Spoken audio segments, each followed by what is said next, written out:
At ngayon mga kababayan, ito lagi ko naman po sinasabi na kapag ka nagtatalakay tayo dito, hindi mawawala na pag-uusapan po natin yung mga magagandang nagagawa ng ating pamahalaan. Katulad na lamang po mga kababayan nito, alam naman po natin na ngayon po ay buwan na po ng Mayo at magtatapos na nga mga kababayan, ilang araw na lang, June na. At alam naman po natin na pagtungtong ng June ay talaga magtatag-ulan na. At isa po sa pinoproblema na mga kababayang Pilipino po natin, yung mga matitinding pagbaha. So ngayon mga kababayan, ang isa po sa ginawang action dyan ng ating pamahalaan ay binuhay po yung Sunog-Apog Pumping Station na kung saan mga kababayan, 6 na taon na pong nakatenga yan at hindi napapakinabangan. Pero dahil nga sa Marcos administration, eto basahin po natin ha, ito nakita po nating balita galing po sa Bagong Pilipinas in action. Sabi po dito, mula tenga hanggang gumagana, Sunog-Apog Pumping Station muling binuhay. Matapos makatanggap ng mga reklamong mula sa mga komunidad, agad ipinag-utos ni PBBM ang pag-aaral at pagsasaayos ng Sunog-Apog Pumping Station na matagal nang hindi napapakinabangan. Sa Bagong Pilipinas, ang problema ng mamamayan ay hindi binabaliwala. Nagkaroon ng agarang aksyon agad. Ito pong Marcos administration, tuloy pa natin.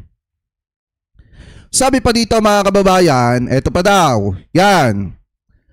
Good news, pumping station gumagana na muli. Ang dating hindi gumaganang pasilidad ay isa ng aktibong flood control facility, electrical system replacement, pipeline cleaning at waterway desilting mga kababayan. Tuloy pa natin.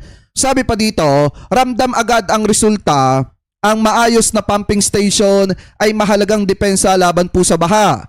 Malaking pagbaba ng tubig, mas mabilis na drainage response at mas handa sa malakas na ulan mga kababayan. Tuloy pa natin. Sabi pa dito, hindi lang flood control kundi proteksyon sa tao. Ang flood mitigation project ay may direktang epekto sa kalidad ng buhay ng mga komunidad. Mas protektado ang kabuhayan, mas ligtas sa mga residente at mas konti ang pinsala po sa bahay. So tuloy pa natin. Sabi pa dito, action sa infrastruktura, tulong sa mga mamamayan mula po sa flood control hanggang disaster assistant, layunin ng pamahalaan na mas maprotektahan ang bawat Pilipino sa bayang infrastructure at pagmamahal para po sa mamamayang Pilipino. At yan po yung isa sa mga pinagkakaabalahan at ginagawa po ng Marcos administration para kahit papaano mabawasan po hanggang sa mawala yung mga pagbaha dito po sa ating bansa. So ngayon, bukod pa po dyan mga kababayan, ang isa po sa talagang tinututukan mga kababayan ng ating mahal na presidente yung 20 pesos na bigas na kung saan mga kababayan nakarating na po dito po sa Kalinga. So sabi po dito mga kababayan, mas pinalakas na suporta sa mga magsasaka ng Kalinga. Mas malaking imbakan, mas maayos na processing, mas mataas na kita para po sa mga farmers. Sa ilalim ng direktiba ni Ferdinand Marcos Jr., tuloy-tuloy ang pagpapalawak ng Benting Bigas program at proyektong pangkabuhayan sa Tubok City, Kalinga. At ito pa yung isa mga kababayan, sabi pa dito, hindi lang bigas kabuhayan ang pinapalakas sa Kalinga.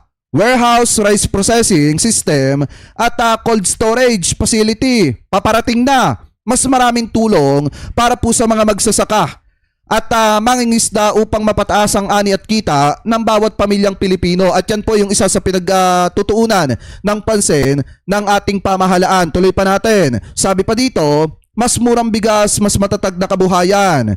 Benting Bigas program sa Kalinga lalo pang pinapalawak. Kasabay nito ang pamamahagi ng farm machinery, corp insurance, fingerlinks at iba pang ayuda para sa sektor ng agrikultura. Ibig sabihin mga kababayan, yung mga fingerlinks yan po ata yung sa mga isda.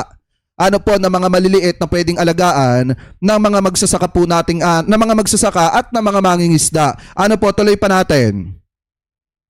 Sabi pa dito, Kalinga farmers masanda sa sunog na susunod na ani. Modern warehouse at rice processing system itatayo bago ang next harvest. At Tubok City, Kalinga, layunin nitong mapabuti ang kalidad ng ani at madagdagan ang kita ng ating mga magsasaka.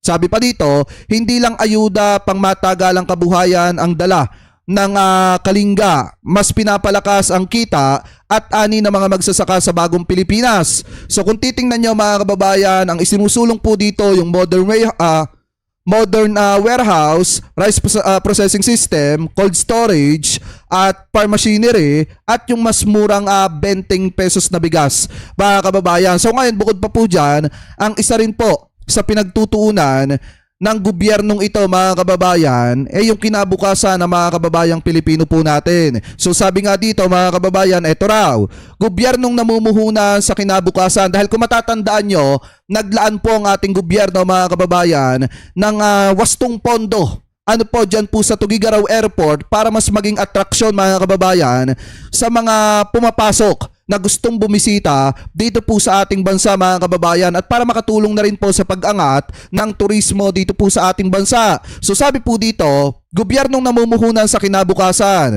Ang rehabilitasyon ng Tuguegarao Airport ay patunay ng tuloy-tuloy na investment ng gobyerno sa infrastruktura, modernong paliparan, mas malakas na turismo, mga kababayan. So ngayon, bukod pa po dyan, sabi pa dito, dagdag upuan, dagdag oportunidad. Ang planong karagdagang seating capacity ay nagbibigay ng mas magandang karanasan ng mga biyahero. Yan po yung mga ginagawa dito po sa Tuguegarao Airport. Sabi pa dito, bagong disenyo at dagdag na pasilidad ang inihahanda upang mas maging komportable ang biyahe ng mga pasahero at ng mga kababayang Pilipino po natin dyan. At sabi pa dito, paliparang pang-international ang antas. Sinisiguro ng DOTR at CAAP na pasok sa international standard ang rehabilitasyon ng Tuguegarao Airport, mga kababayan. At parang ganito yung posibleng mangyari dyan. Ayan o. Diba, mga kababayan? Yan o. Yan yung posibleng mangyayari dyan. Ganyan kaganda yung magiging resulta, mga kababayan. Ano po dito sa ginagawa na rehabilitasyon sa Tuguegarao Airport. So ngayon tuloy pa natin. Sabi pa dito, Northern Luzon, mas konektado. Pinapalakas ng Administrasyong Marcos ang regional connectivity upang mapabilis ang pag-unlad ng mga lalawigan, mga kababayan, especially dito po sa Tuguegarao. So ngayon, sabi pa dito, modernisasyon para sa turismo. Kapag maayos ang paliparan, mas maraming turista ang mahihikayat bumisita at mamuhunan sa probinsya. Kaya po kung titingnan nyo, ganito na lamang katindi yung paglalaan ng Marcos Administration ng pondo para maisaayos. Ito po mga paliparan po natin dito po sa ating bansa, lalo na po dito sa Tuguegarao, kasi target po natin yung maraming turista na bibisita dito po sa ating bansa, mga kababayan, at mamumuhunan na possible na mamuhunan dito po sa ating bansa. So ngayon sabi pa dito, bagong Pilipinas infrastruktura.